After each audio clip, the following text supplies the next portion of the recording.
من میوانه برس فرحان جوهر کشروکار سیاسی جه حوله دادگل مدابی درباره وی راشا کنه حال بغداد بره و دچتنو کو بشه کشروکار سیاسی و که کلگومه که دیجی هرما کردستان کردان بغداد لقلم دادن برس فرحان جوهر شب باش تو بخیراتی جبو کردستان 24 دست که و خواندن و چه جبو وی راشا کنه حال بغداد گذر دکتن شب باش او دمي وخوش و جميل بيناري توش هر خوش و شاد بيتن طبيعي اوه حالتكي زور نخواز رابو اوه پیشاتك که قازانجي برای عراقي و پاشي هريما كردستان جدانينه اگر هاتو قراد دوي اوه حالتي نهيتا تشكرنا و يان هر وكي خوب مينيتن دي مشكلة بو حكومتها ده هاتوية عراقيش دي تشيبن لنتيجة وتمثيلة نا حقيقية كو هريما كردستان بحكومتي ده تشيت كتن بروهن دي اواكو افرو تشيبوي دي بيتا احتقانك سياسي دي بيتا نقوشي بيك ونبونك زورا زيادتر ليا هنو كهيكو بيبوستيتن كو مهميا هيفيا او كو حكمتا دهاتو بيبوستيتن او آرشين كو ترابردو هنو كده هبون بين چار سركردن بيگوه لي ديارة اف كيشا دي مستربن و اف جياوازي و او بوشاية دي مستر بيتن بين هريما كردستاني و حكمتا دهاتو عراقي بجا بري كنت مصلحتا مدا بيتن مصلحت برجوان دیوان دایا کو بوستن وی شاشیه یا وی خلطی اگر خلطی بی یا وی پلانک بیتن بو هندی کو پارتی بوستن پارتی اوت بکن یا کو پارتی حکومت دهاتوی عراقی چه رول نبینیتن و کی دی ذره رکا مزن کن چون پارتی هزکا اکم و کاریگره لعراقي ولا هريما كردستاني كاك فرحان يعني تبخوش اماجه بيكر كو بارتي هزكا ديار الهريما كردستان العراقي دفان هالبشارتنان دا بارتي حزبان مليوني بوا زورترين دنگ بدز خصنيا لسر اصل عراقي وهريما كردستاني وش 2005 و بارتي د بروسا سياسية عراقي بشداره و بجدار ده آواکنا عراق کانوی دا ده درست کردن و چسباندن دموکراسی ده عراق دا يعني آوت کنا پارتی ده کشو هلو مرجع که حصادا يعني تشكي آسانه آسانية وخزمتا وانيش ناكتن خزمتا حكومتا دهاتو ناكت خزمتا استقرار عراقي ناكتن وخزمتا وان پیوندین چندین ساله که ما پیک و عراقان و بنیاد نایی ما دستور نویسی ما بجداری وان همی حکمت چویی کردیه و خدمت وان همی ابعادا ناکتن و تداعیات ده هبن و رهندت دور موداشت نشتمانی دل سروی قضیه هبن وجا هیویدارین گرادهاتو او فکر البرجواندیه عراقی و حکمت دهاتو بکنه و کو اول ند مصلحة وان دایا چکه پارتی هزای کم و جماره کم لعراقی و لهرما کردستانی و نوینری کم یا خلقی کردستانی يعني اگر نوینرایتی دیکش هبن بس پارتی تمثیل حقیقی خلقی کردستانی کتن چونکه از دنگید هر مزن و پشکا هر مزن هرما کردستانی خلقی کردستانی دنگ دایا پارتی دموکراتی کردستان ایجا گاوا کو پارتی بجداري حكومة عراقي بكات يعني وان بوست بغداد هي حساب كرداك ويكم جارتي بو بارتي بن چونك بحكم عندي بارتي براواي كمو هالبجاردنية وزورترين تمثيل خلقي كردستاني لعراقي ولهر جهتكي بارتي ديمقراطي كردستان كتن هيج كسكي كاك فرحان او حقنينا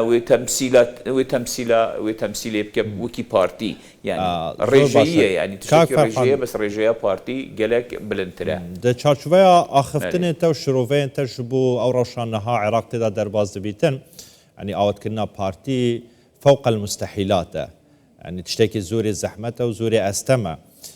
پیشبینیات چیه یعنی دگرات دوام دا پیشبینیت کن کو ایتر ریروی راست کنه و بخنف سر سکی خوا ایتر او اتفاقات بریانها هینه او گفتگوین بریانها دنا برا پارتی و آلیین شیعه و سنه هاتینه کرن یعنی یک دوی باوریه دانه ایتر وی ریروی راست کنه و تر نجته وك كردواري داد بيجن نجته ميش كرشه ديميني تسروان أبي كان دقيت شوي يعني في ساعات شوي كا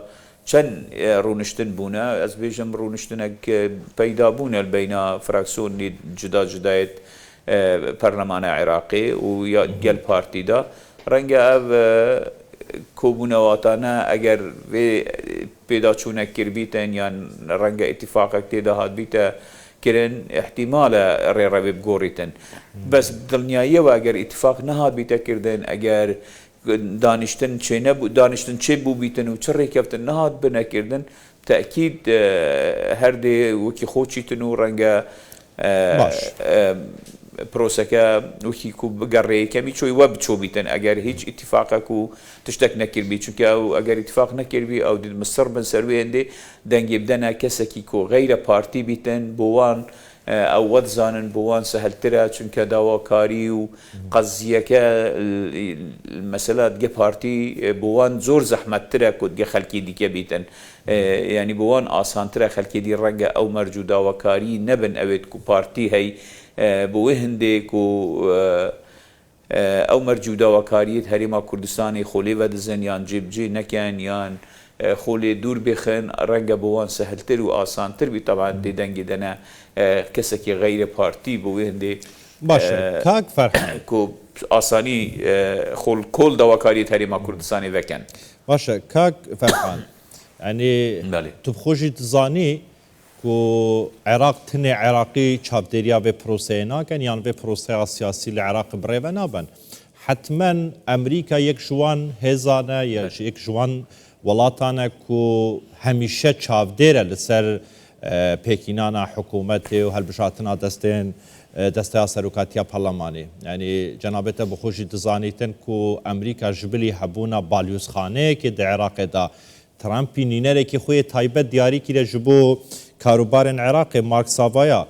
یعنی بردوام حول ج پیکینانا یان بحثا پیکینانا حکومت کام مدنی هروها چکدانینا وان ملیشیات و گروپین کو دناوا عراق دایا یعنی برایاتا اف یکا لبن چابدیری امریکا وها با آسانی دی درباز بیتن یعنی اف یکا دی جهه قبول کنه بیتن لجم امريكا كو بريا مقاومه ياخذ ميليشيات نافا برلمان عراق دا بكيف اخوا بحزاد لي اخوا هر كسي بخوازن هل بجيرن و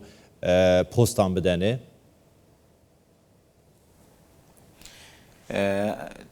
طبعا عراق يا تشافديري كرديا جلاي دولتي بالتاكيد وجلاي امريكا بتايبتي وهروها ان نفس وقت خلكي ديكي اقليميش دوله اقليميش إيران تركيا شتا حدكي وخليج شتا راديكي دستك ناوا عراقي دا هي للسياسة عراقية چونك بريارة سيادة عراقية زنداني كردية يعني عراق بريارة وي يا سروريا وي يا زنداني كردية يا برداي نية يا آزاد نية حتى ويقا وي سيادتك منقوصة يعني يا كيما يا كامل نية جلبروان دست الدركي طبعا النيف دولتي ودست اقليمي شتيدا وصراع كما زن يا اقليمي ونيف دولتي سرصحة عراقي هي هر لاينك لوان لاينات خازيتن زورترين برجوان ديا بخوب دس وبينيتن حتى اگر نقول ملاحظة كربيوان روجن داي دروج برينوكا بري السوداني تسريحك دا قلت ازدي وكم كو اخيري كوبنواك بين ايران وامريكا البغداد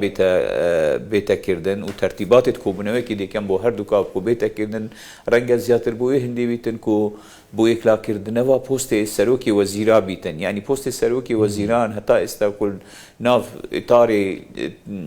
اطاري شيعي هي حتى استا اكلا نهاتي تكردن و بچنا بي اكلاش بكن بل هندي سوداني بيتي هردو لا يعني هردوكا تأكيد دور ورولي كاريجري هي الفينات فاقية چه بود سر یک لاکرنا پست سروکی وزیران بوی هنده کوبونوک ده تکردن کو هر دوک بگن توافقه که سر وی مسئله تأكيد او يدينا خوش بيد بو مجتمع دولي چونك عراق دي بزحمتتر يعني او طيبتي امريكا حست كمشكلة ويك كيمتر ببن چاره سر بينا كرني بس بوي تعاملکردن ديال هەرێما کوردستان دگە پارتی دیموکراتی کوردستان تایبەتی ئەم مەسەلە دی ئالۆزتر بێت دی کێشە زیاتر بن چارەسەرتر ناکەتن بەروێ هەندێ ئەگەروان ببێ کێشە کێمتر ببن و چارەسەرێک بێتە دانانی و ئیستقرارە سیاسی لە عێراقی بەرپا ببی تبێ ئەوێ ڕێڕەوا هەنووکەوان گرتێ بۆ هەندێک و پارتی بربژێرێت پارتی هەمیا بێخنەلایەکی و خەلکی دیکە بینە پێشک و تەمسیلەکە زۆر کێم یعنی سەتا نسبەتەکە پۆینتە هەیت هەرێما کوردستانی وان بکەنە دەم ڕێستی خەلکی هەرێما کوردستانی ئەوە تشتێکی نەماقولە و نای قبول کردیشە لایەنی مجتەمع نێودەوڵەتی بتەکید و لای خەلکی کوردستانیش ئەوەیە دێ وازح بیتن زۆر باشە کاک فەرحان ئەوە ینی ئەف مەسجên ku ev rû li Bexdayê tên hetmen beşekin ji bo têkdana navmala Kurdî bû nebûna yekgutarî yan têkdana yekgutarî û yekdengiya Kurdî li Bexdayê û li Herêma Kurdistanê jî û em ê behez bikin kî sedeme kî hokar e kî li pişt vê yekê daye ve ev poste ji 2005 heta niha li cem partiya û dixolêndin da îtir kandîdê partî serkeftiye û li anê şîa û sunne û Kurdan jî heta yeketiya Niştimaniya Kurdistanê jî deng daye بۆچی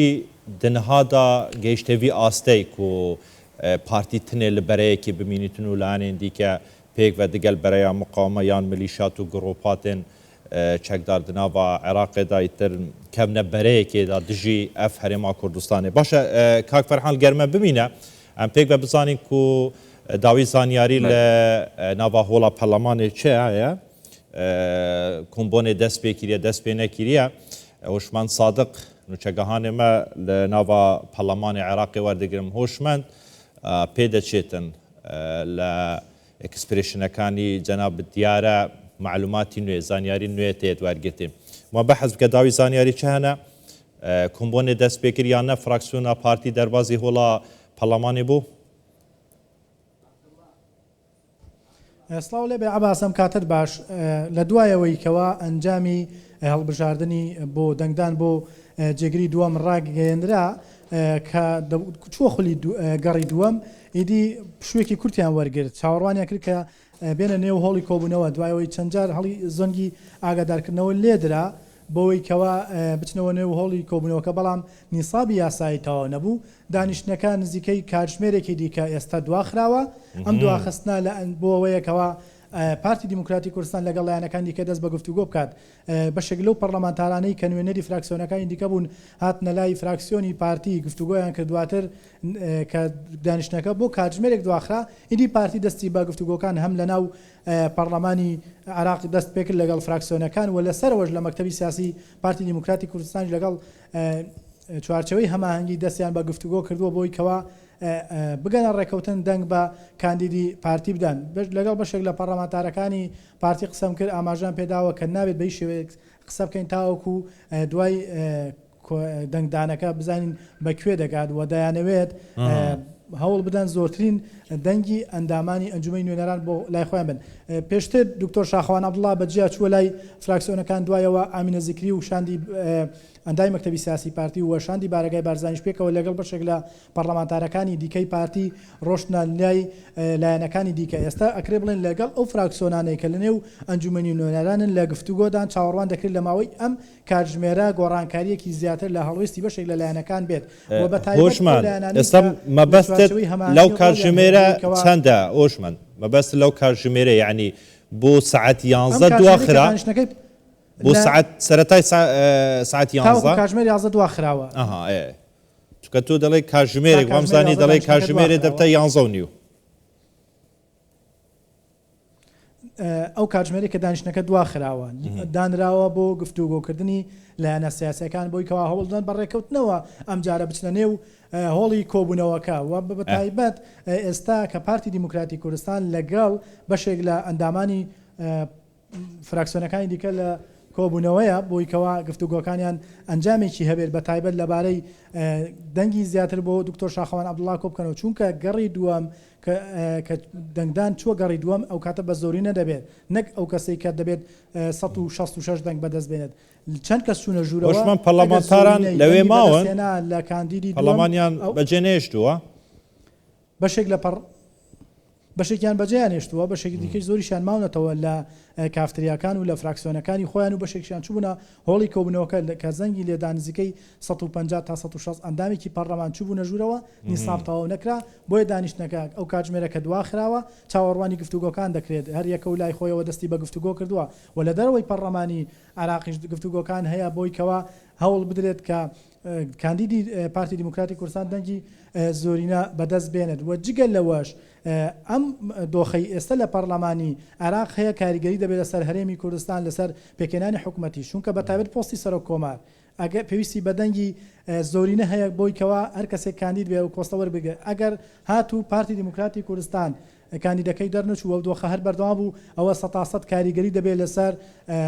پۆستی سەرۆک کۆمار بە ئاسانی یەک لای نابێتەوە چونکە ئەکرێ بڵێن پەرلەمانی عراقدا بەشی دوو لایەن دەبێت بە تایبەت لایەنی پارتی و بەشێک لە لایەنێک کە دەنگیان بە کاندیدەکەی پارتی دیموکراتی کوردستان داوە ئەو لایەنانش کە دەنگیان بە ڕێبوار کەریم داوە و بۆیە ئەمە کاریگەری دەبێت لەسەر پێکێنانی حکوومەتی عراقیش چونکە دۆخی چەقبەستویەوە بە تایبەت بەشداریکردنی حکوومەت گفتوگۆی لایەنە سیاسەکان کاریگەری دەبێت و جگە لەوەش پێدەچێت بەشێک لەو پەرلەمانتارانەی ئەو فراکسیۆنانە دەگیان داوەتە کاندیدەکەی دیکە بەداچونەوە بکەن ئەمە وەکو فشارێکی سیاسی لە پارتی دیموکراتی کوردستان بەکاریان هێنابێت چونکە ئەگەر مەبەستیان وە باڵێ دامەژەوەیەکێ کرد و ji bilî fraksiyona Partî Demokratî Kurdistan şandeka siyasiya Partî Demokratî Kurdistanê şwêrê ji bo gotûbêjkirina digel fraksiyon û layanên dinê siyasî çi şiabî çi sunnebî çi kurd bîtin. Fraksiyona partî û ew şanda siyasiya Partî Demokratî Kurdistan di nava Parlemanê da digel fraksiyonên Kurdistanî jî yên Kurdî ketîne gotûbêj û guftûgoyan yan tune digel layanên şîa û sunne gotûbêjan dikin.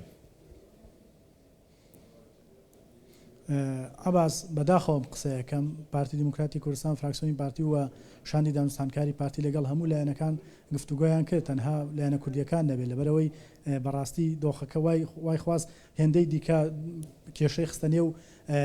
بەتابەت پارتی دیموکراتی کوردستان و یەکێتی نیشتیمانی کوردستان لەبەری فراکسیۆنی پارتی و فراکسیۆنی یەکێتی لە یەک هۆڵێکن ئەویان لە نهۆمی پارتی لە نهۆمی دووەمە یەکێتیش لە نهۆمی یەکەمە و بەشێکی زۆری لایەنەکان بەتایبەت فراکسیۆنەکانی دیکە پەرلەمانتارەکانی دیکە هاتنە لای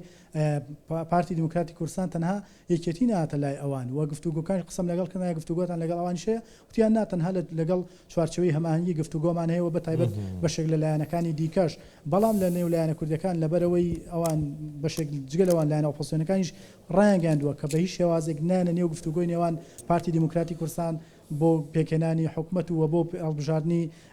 جێگەری دووەمی سەرۆکی پەرلەمان بۆیە زۆر باشەوەشمان تەنها لەگەڵ بەشێک لە لایەنە سیاسیە سوننە و شێعەکان بووە و تاوەکو ئێستاش فراکسیۆنی یەکێتی کە ئێرەیان بەجێهێشتونێتە ئۆڵی کۆبوونەوەکە نەگەڕاونەتەوە فراکسیۆنەکەی خۆیان پێدەچێت لە هۆڵەکە بن یان لە کافتریاکە بن یا لە شوێنی دیکە بن چاوەڕوانی ئەوەی دەکەن کە کۆبوونەوەکە دەست پێ بکاتەوە پارتی دیموکراتی کوردستان لەگەڵ ئەو لایەنانە قسە دەکات کە نزیکن لەوە بۆچوونیان نزیکە وەجگە لەوەش ئەکرێ بڵێن ئەگەر هاتوو ئەمڕۆ هەڵبژاردنەکە یان یەکلاینەبوویەوە چەند کاتژمێرێکی دیکە دوات بخرێت تاوەکو هەوڵ بدرێت بە ئیتیفاقیان بە ڕێکەوتنێکی باش و پتەوە بچنە نێو کۆبوونەوەکەوە بژیت هوشمەند صادق دناوا پەرلەمانی عێراقیدا لە بەغداد گەلمە بە هەر بژیت هۆشمەند هەوڵ بدە دەمێن داهاتیدا زانیاریان زیاتر وەربگری زبەت گەرم جەم میوانێ خوا بەڕێز فەرحان جەوهەر و لە هەولێرێت گەلمەدایە کاک فەرحان بەریا بچینە جەم هۆشمەند صادقی وەرگرتنە زانیاری نو دناوا پەرلەمانی عێراقیدا تر هاتیە پاشخستن بۆ دەستپێک یان بژە سەرەتایە ساعتی 11 جارەکە دیکەی تر دانیشتن دەست پێ بکێتەوە و گەڕادویان بڕێوە بچیتن گفتوگوی لایەنی سیاسی بەردەوامە تایبەت فراکسیۆنە پارتی دیگەل شیعە و سوننیان و کوردان ji bo vê çendê rêkeftinek itîfaqek duruzt bibîtin. Me behsî nebûna yekdengî û yekrêziya Kurdan kir li Bexdayê. Taybet kî hûkar e, kî sebeb e, sebebkar kî ye? Divan kawdanên nehada Kak Ferhan, yani diyar e ku yekêtiye wekî dibêjin serî mareke yekêtiye. Ev hewlên yekêtî detin, ew lanê digel yekêtî da شوێت گەل بەرە مقاومە و دژی هەرێما کوردستانی وەکێتە گوت پارتی 100% تعبیرش هەرێما کوردستانی دیکەتن یعنی ئەvە خزمەتێ بە دۆزا ڕەوایە هەرێما کوردستانی دەیگەهێنیتن ئەvە دەبووان چیتە سەر کو گل جاران جناب سرک بارزانیت بجیتن پارتی دار برویا نبسوتن نبرین شناف ناچیتن یعنی ازمونه هبوی گل که خطاقی کریا و ایتل دومایی که یعنی جدلی داخازه لبونین هیچ که بونه مایه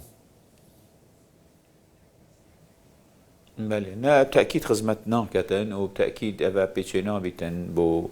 براويس خستنا بارتي ديمقراطي كردستان نكوان هر هيش هزكي العراقي والدربي عراقيش حتى فيغاوي كس بيتشينا بوا وبدرجيا مجويا بزاوارزغاري خوازيا كردي كو حفتي صال بتر هيا کس نشیا پارتی دموکراتی کردستان پراویز بختن و هرگاف یا پیشی بوی و هرگاف پیشنگ بوا و هرگاف هر تعامل کبیتن بو قضیه کردی دیگر پارتی دموکراتی کردستان هیتا کردن لی اوی تداعیات خرابت و تدخل وان کوب تایبتی لاینی شیعی و هندک لاینی دیکش لسنی تدخل کردن بو ناف مالا کردی و زیادتر پرد کردن لاینی کردی راستی خدمتاوان بری خدمتاوان ناکه بری کو خدمتا مبکتن خدمتا مش ناکتن یعنی بو خوش دی ضرر من بند به هنده دا چون جارا دیشوانیش وقتی اگر بیرانگو بی بری چند سالا شیعت ناف خود ناکوک بون ام ما اتفاق کرد گل لاینکی شیعی کو اوش سرکی بود ناف لاینت بهزا براو بو یکما لاین شیعی بو وان گوت خون رازی کرد کو هنگنابی بنا بشکل تکدانا ناف مالا شیعی تبیا چاوری بکن ام رگ بکوین ام او بکن پاشی هنگ تعاملیت گل مبکن بوان درسته بس بو ما بوان درسته دیاره او بین تدخلی ناف مالا کردی بکن و ببنا طرف توی هنده داد گل لاینه کی تری کردی بو زیاتر تکدانا روشا هریما کردستانی یا سیاسی کو او ناتفاقیا هی بلی او بین قولتر بکن او بین خرابتر بکن او بین ببنا طرف بوی هنده کو او ناتفاقیا و او ناکوکیانا زیاتر ببن طبعا اوه کارک خدمتا وكيم قلت خدمتا وان ناكا وشبر هميش نابيتن نزيدة كردنا مشاكل زياتر بو عراقي وبو هرما كردستانيش نبيتن هيج اللي كفتي كي ديك نابيتن قازان جاكي تيدا نينا بتايبتي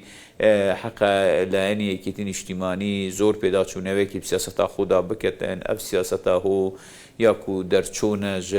صفا کردی و لیک ریزیا کردی و لناف مالا کردی و تعبیر کردن لداوا و دخوازی که حریم کردستانش به سیاستا که هنو که پیرود کتن نت قازان جوان دایا نت قازان ج خلکی کردستان دایا هر به هندش بینی گاف بو گاف و روش بو روژه لاواستر بند و مثلا باشه کاک فرحان تینا پراویز خستن لایان خلکی کردستانی اف سیناریو هات جبهه کردن کو د است چاوروانیا پارتی دموکراتی کردستان دا نبویا ل کتوار جبهه کنه دا مسج گهشتن پارتی عاجز بوا تورا بویا بسیار اویا یعنی مجال راز وکرنه تدا مایا مجال و اکی تدا مایا کو پارتی آش کنه با